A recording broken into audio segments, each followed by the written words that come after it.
kami awali. Assalamualaikum warahmatullahi wabarakatuh. Di sini saya Wulandar Melati dengan NPM 231021031 dan rekan saya Anissa Ayu dengan NPM 2311021034. Di sini kami akan menjelaskan mengenai penggunaan e-Fuse dan interpretasinya, di mana untuk penggunaannya akan dijelaskan oleh rekan saya, yaitu Anissa. Di sini kami menggunakan data jumlah penduduk dan PDRB per kapita. Kedua data ini bersumber dari Badan Pusat Statistika dan kami memilih DKI Jakarta sebagai provinsi yang akan kami teliti sejak tahun 2013 sampai tahun 2022. Kemudian setelah kami memiliki data ini, langsung saja kami masuk ke dalam aplikasi e-Fuse-nya. Membuka aplikasi e-Fuse, langsung saja hal yang pertama perlu dilakukan adalah dengan memilih menu file, kemudian new work file. Di sini kami memilih date regular frequency dikarenakan kami menggunakan data time series. Kemudian untuk frekuensi kami memilih annual karena data yang kami gunakan adalah data tahunan yang dimulai dari tahun 2013 sampai 2022. Kemudian langsung saja klik OK. Setelah muncul seperti ini, hal yang akan kita lakukan berikutnya yaitu mengkopas data yang sudah ada pada Excel tadi ke dalam e-Fuse-nya dengan cara memilih menu Quick, kemudian Empty Group. Di sini kita akan scroll terlebih dahulu sampai ke bagian atas.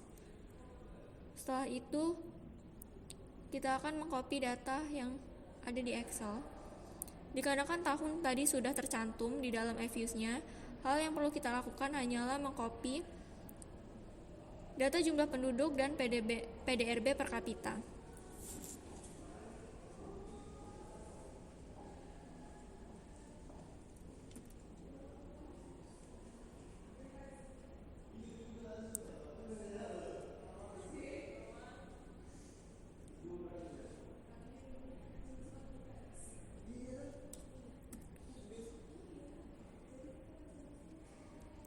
Kemudian, agar tampilan angka yang ada dalam e-Fuse sama seperti di Excel, yang perlu dilakukan adalah memblok seluruh angka, kemudian klik kanan, memilih display format, dan untuk numeric display, kita menggunakan signifikan digit. Kemudian OK. Setelah itu, kami akan memberi nama terlebih dahulu pada data Excel yang sudah kami masukkan ke dalam e-Fuse ini. Di sini saya akan memberikan nama dengan grup 1, kemudian OK. Setelah itu, kami akan langsung menguji data menggunakan metode linear dengan cara memilih menu Proc, kemudian Make Equation. Di sini kita akan mengubah posisi C dan X menjadi Y, C, dan X. Setelah itu, klik OK. Hasil langsung menunjukkan regresi linear. Dan di sini saya akan langsung saja memberi nama hasil ini dengan nama linear. Kemudian OK. Sudah terlihat di sebelah sini, data linear sudah masuk. Setelah menguji dengan metode linear, kemudian kami akan menguji dengan metode linlog atau linear log. Langkah yang perlu dilakukan adalah dengan memilih menu objek pada equation linear tadi, kemudian copy objek. Setelah itu, di sini saya akan mengestimate dengan metode linlog dengan cara melinearkan variabel Y dan melog variabel X.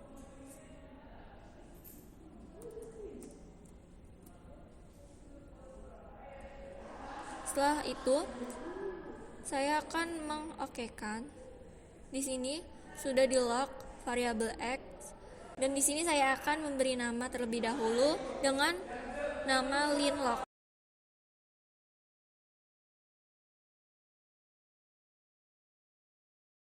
Kemudian pilih OK. Dan muncul di sini linlog. Setelah menggunakan metode linlock, di sini saya akan menguji data dengan metode locklin dengan cara memilih menu objek, kemudian copy objek, dan mengestimate. Untuk menggunakan metode locklin, hal yang perlu dilakukan adalah dengan meliniarkan variabel x, kemudian melockkan variabel y.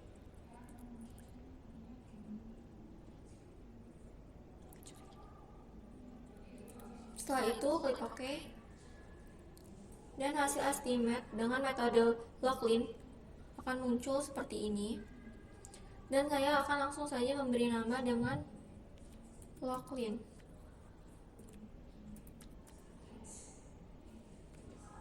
Dan langsung muncul di sebelah kiri. Setelah menggunakan metode locklin, di sini saya akan melanjutkan menggunakan metode double lock dengan cara yang sama, yaitu memilih menu objek, kemudian copy objek. Di sini saya akan mengestimate. Untuk double lock, yang perlu kita lock adalah variabel y dan variabel x-nya.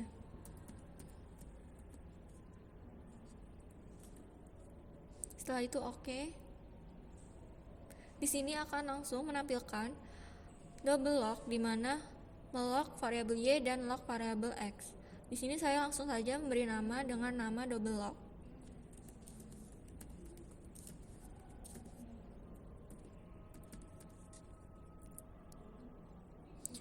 Sudah muncul di sini untuk hasil estimate double lock. Setelah metode double lock, di sini saya akan menjelaskan mengenai metode kuadratik. Langsung saja memilih menu objek, kemudian copy objek, dan di sini saya akan langsung mengestimate dengan metode kuadratik dengan cara meliniarkan setiap variabel, kemudian memberi pangkat kepada x dengan pangkat 2. Setelah itu oke. Di sini langsung muncul hasil dengan metode kuadratik dan saya langsung saja akan memberi nama dengan kuadratik. Kemudian oke. Dan muncul di bagian kiri macam-macam metode yang sudah saya kerjakan. Yang pertama ada linear, ada linlock, kemudian locklin, double lock, dan kuadratik.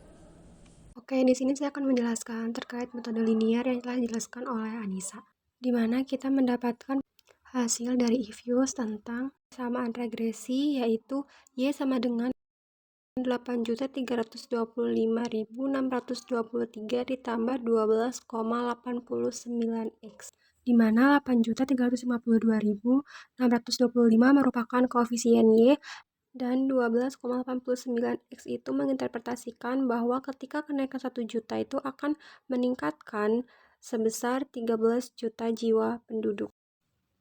Kemudian kita mendapatkan probabilitas x-nya sebesar 0,00. Di sini menunjukkan bahwa x ini signifikan. Kemudian untuk statistiknya itu sebesar 22,81. Hal ini menunjukkan bahwa variabel x dan y itu berhubungan sangat kuat. Kemudian kita mendapatkan R-square sebesar 0,98. Di sini menunjukkan bahwa model ini sangat kuat sehingga sangat baik untuk digunakan. Selanjutnya metode kedua yaitu linlock, di mana kita mendapatkan persamaan regresi y sama dengan min 13.667.368 ditambah 200,85 ln x, yang artinya koefisien 200,58 ini berarti setiap kenaikan PDRB sebesar 1% akan menambah jumlah penduduk sebesar 200 juta penduduk. Dengan probabilitas itu masih 0,00, berarti data ini juga masih cukup kuat untuk digunakan karena masih di bawah 0,05 dengan statistiknya itu sebesar 21,87. Kemudian kita mendapatkan R-square-nya itu sebesar 0,98. Hal ini berarti hubungan antara variabel I dan X juga tuh masih cukup kuat sehingga data ini dan metode ini tuh masih baik untuk digunakan. Yang ketiga yaitu ada metode Locklin, di mana di metode Locklin ini kita mendapatkan persamaan regresi yaitu lin Y sama dengan 15,95 ditambah 1,25X, di mana ditunjukkan oleh si C sebesar 15,95 dan X-nya itu 1,25. Dengan probabilitas itu masih 0,00, berarti data ini juga masih cukup kuat untuk digunakan karena masih di bawah 0,05 dengan titiknya itu sebesar 21,87.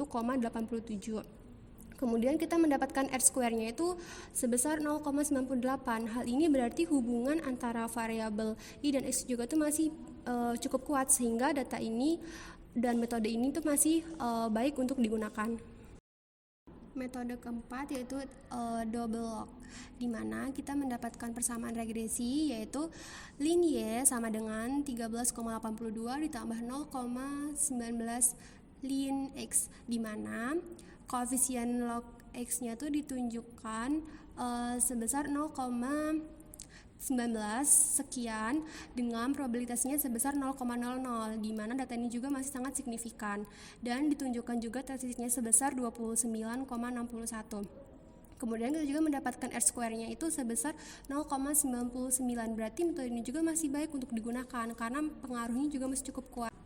Oke, selanjutnya itu ada metode terakhir yaitu metode kuadratik, di mana kita di sini mendapatkan persamaan regresi yaitu Y-nya itu sama dengan 61 juta sekian ditambah 41,39X